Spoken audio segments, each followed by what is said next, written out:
Hi everyone, welcome back to the channel, and we're taking a look at a new gun today. And I bought this a while ago. I bought it on release, but I haven't done anything with it yet because I've been super busy. But here we have the Wolverine Fossil Dig 2. Now this is, the only reason I bought this is because I'm a sucker for carry handle stuff. So what this is, it's an older style M4, and it's basically, you have to take the orange flash hider off. We'll pull this out here and show you. So in the box, we have the Dig 2. You have your normal package of quick start guide, manual, stuff like that. You get some fossil patches, you get some spare O-rings, everything like that. Can't remember what was in there. I think it was a flash hider. So we get a flash hider, we get a magazine, we get an adapter, which is, I think, is just a spacer for the flash hider. The magazine that you get, I'll be honest with you, there's Wolverine have had to give us an older style magazine, of course, because it wouldn't make sense to do their normal PTS style magazines. So this is a King Arms mag, which I can understand why Wolverine have had to include this, because it has to fit the era of the whole ethos and visual of the gun. But it is, you know, when you're spending £1,300 on something, because these things aren't cheap, it's like £1,250. Getting a mag, again, what would have been nice is if you had, for £1,250, had a mag like this, which you can put on the wall and it looks great, but then have their normal MTW mags that have the bolt stop and stuff like that. That would have been nice, but it is what it is. You get a King Arms mag. I presume it's like a 120 or something, but we can test that in a bit. So we'll get all that out of the way, and then we've got the MTW itself. Now what I'm going to do, just before I do this, because it's not like floating around in the room, I'm just going to pull the orange flash hider off, and then I can get the box out the way so we can take a look at the rifle. So here we go. Here is the Dig 2. So you've got the old style carry handle upper. It's the whole reason why I bought this. We've got kind of Colt looking trades, but with Wolverine's bits and pieces on. I mean, it is what it is. I would much preferred if they'd just done a surface marking on this, because many people that are going to go for something like the Dig 2 with the carry handle, and, you know, it's XM177, those type of people are going to want the correct markings. So the fact that they've deep etched this like this is kind of annoying, but, you know, it's their own product. They can do with it what they want. On the markers on the other side is Fossil Dig 2, and this is number 76. So I think they've done 200 of these worldwide. I pre-ordered it straight away when it became available on BZ's website, and they did this thing where you could just pay 10% and then you pay. As soon as they sent me an email saying, look, they've landed, I paid the rest, and there we have it. So it's an older style replica. You've got the thin handguards. I like these style handguards if you're going for the retro style builds. I have an M733, which is, you know, built onto a Tokyo Maru basis, and you've got, like I say, carry handle. You've got an old style stock, like a Car 15 style stock here. It is nice, and sort of what I like is that it's not sloppy like a lot of the stocks are, so it's nice fitting. I'm not sure if this is a real one or this is a repro. Couldn't really tell you. It looks good if it is a repro. You've got an older style grip here, which is a battery style grip as well. You can pull this out, we store the battery in there.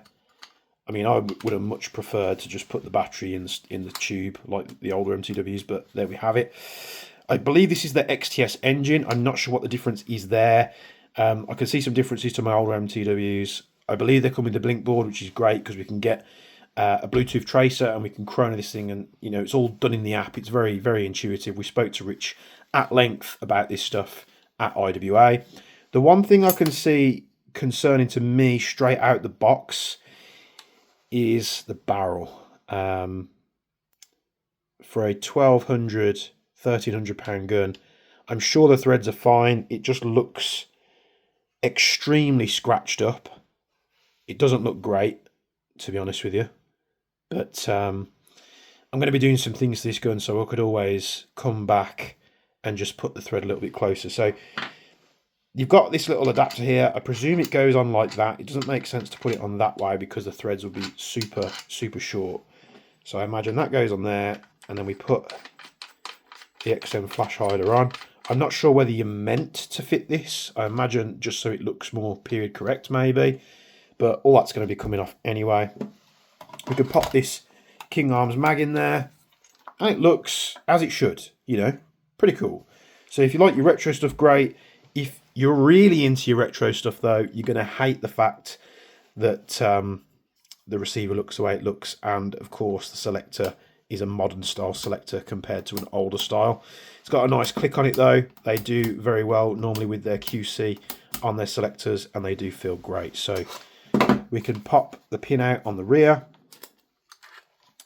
Now I do find sometimes with these MTWs with the grip batteries is sometimes they can be a bit of a pain to pull the lead. This one's actually okay, so we could pop the front and the back pin out. They actually come out really, really nice, which is very, very nice.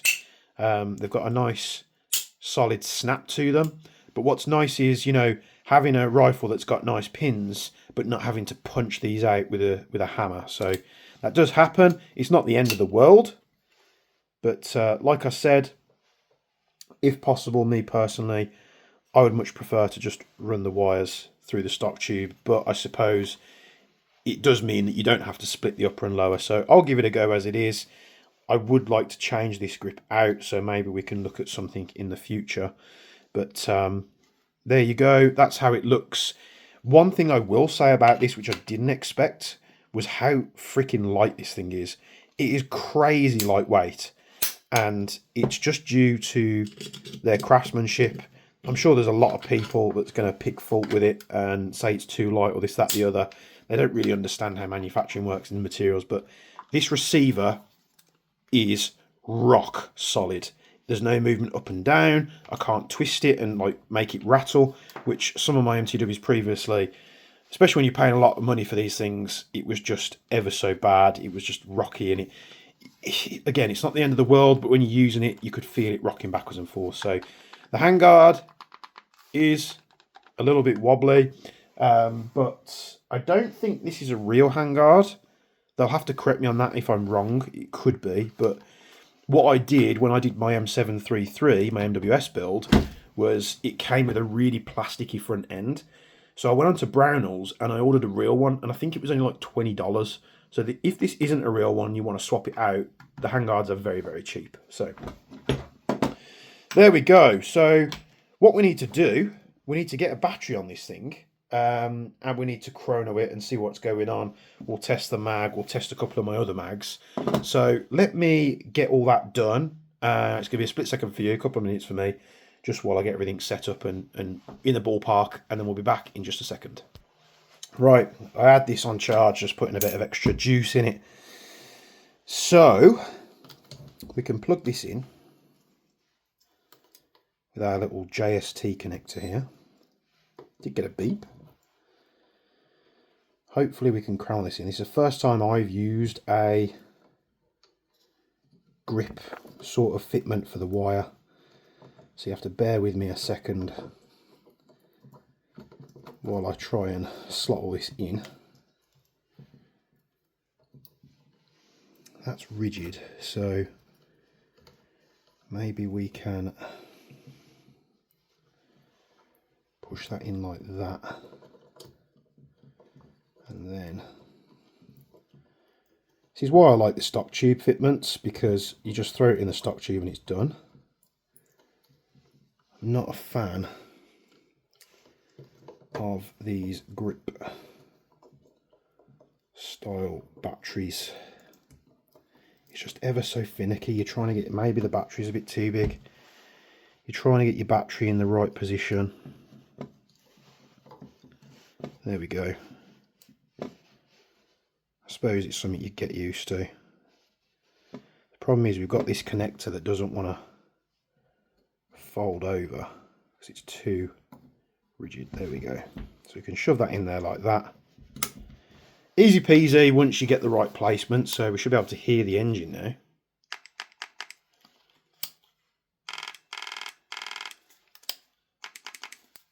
Really like that snap on the selector. It's really nice. So we need a bottle, we need a regulator. I am going to screw this on. Now we are set high on this, or we were. It's 100 psi actually, it's not too bad. This was set a little bit higher for my PTX because the PTX is very air hungry. So we'll leave it on just a gnat's hair above 100. And of course we'll connect up the airline. And here we go.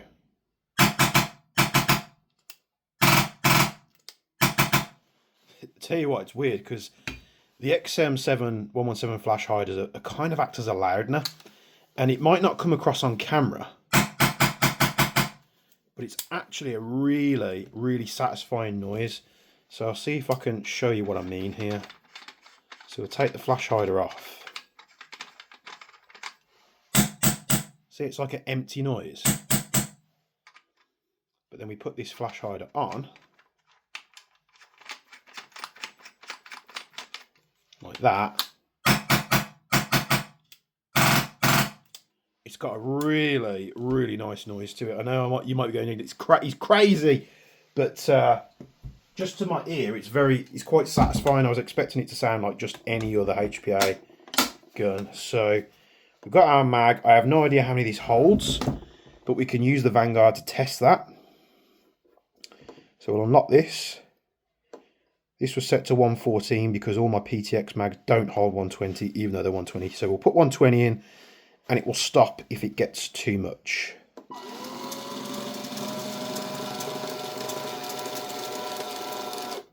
No, it is a 120 round magazine, so that's good. Right, we've loaded up with 2.5s. I'm going to set the chrono up to a 2.5. Let me just show you, because people will go, it's not on a 2.5. 0.25 gram BBs. We're set at 100 psi, which might be a bit too much. We'll be able to dial it down. You're not going to get any empty mag detection on this mag, so just, you know, you're going to have to be using your proper Wolverine mags for that, or your PTS mags. Mag goes in nice. So we are crazy high at 1.6 joules. So we need to dial this down. So what I'll do, I'll give that a good turn down. Let's fire around through it. Oh. Too low, we need to turn that up. We went too far. So 50, 60, 70 psi. We'll give 70 a go.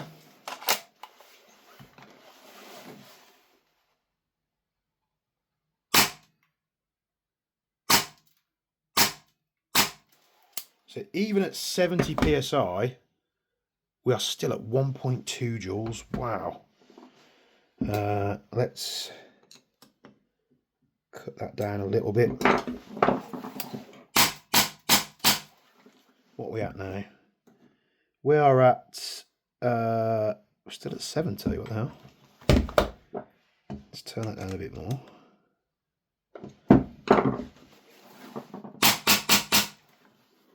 So we are now at just over 60 psi.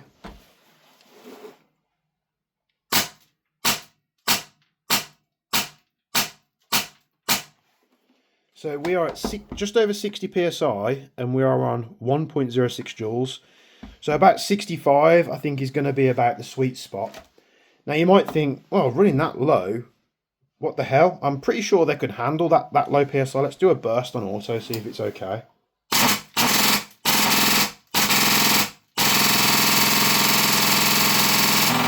Say a burst of auto as I dump the mag. We do have to be careful because it has a feature where it holds BBs. So you've got that little metal spring there. So what we can do, we can just put our finger in, I believe, push that up. It drops the rounds out just so we're 100% sure nothing's in the barrel.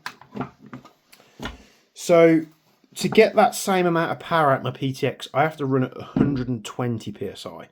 So almost half the air, consuming half the air at a much lower pressure, but we're getting the same amount of power. So one thing you'll just have to keep an eye on, I was not expecting it to be that high on, you know, sort of 70, 80. So just bear that in mind.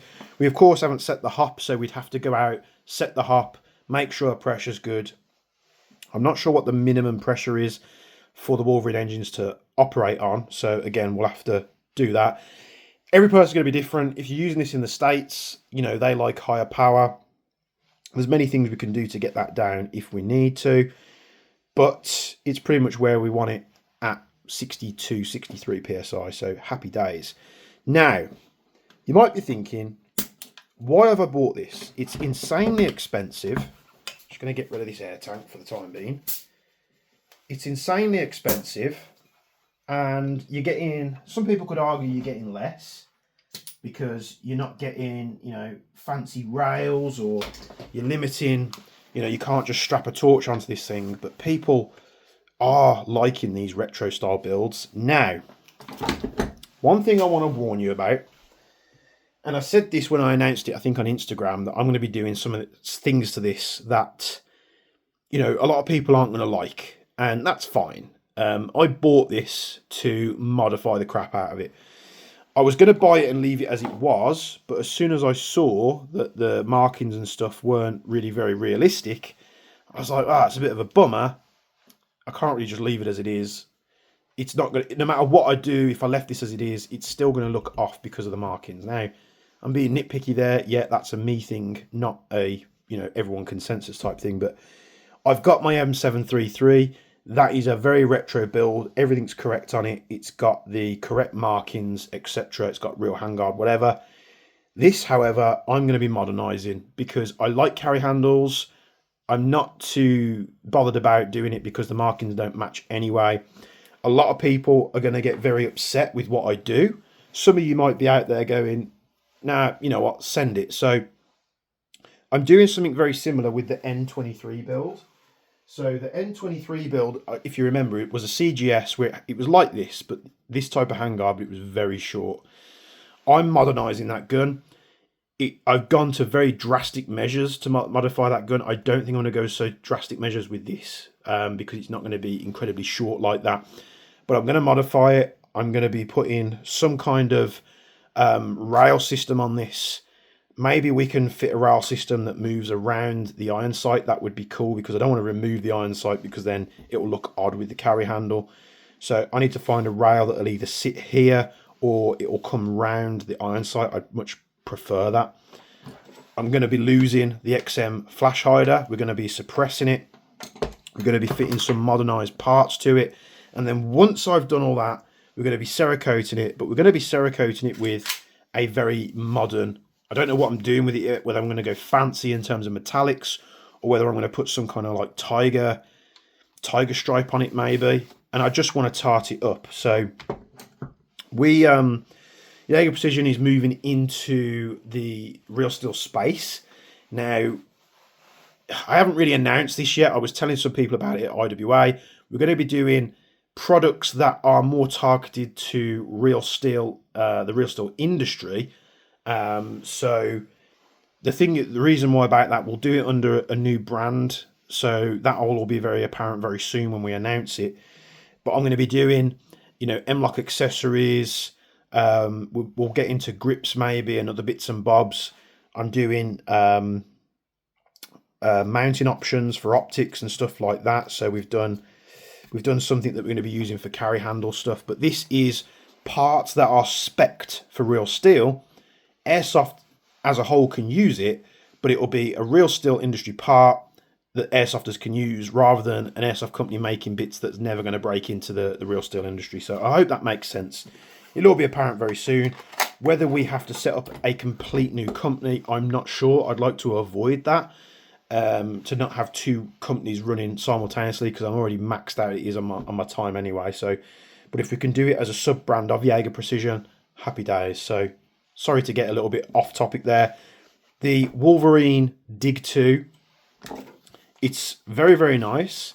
The handguard is probably the only thing that lets it down in terms of rattle. The rest of the thing is extremely, extremely tight. You know, if you're running one of these and you do want to have more ammo, you can just slap an EPM in there. It don't look too bad. Or you can use the ones with the empty mag detection to stop once you're empty. And yeah, I'm actually looking forward to getting on this project. I think I'll finish the N23 project first. I'm not 100% sure on what type of front end I'm going to be doing on this, but when you see the N23, you'll be like, yeah, that's kind of sacrilege, but also kind of cool as well. So I'll leave it there. Thank you very much for tuning in.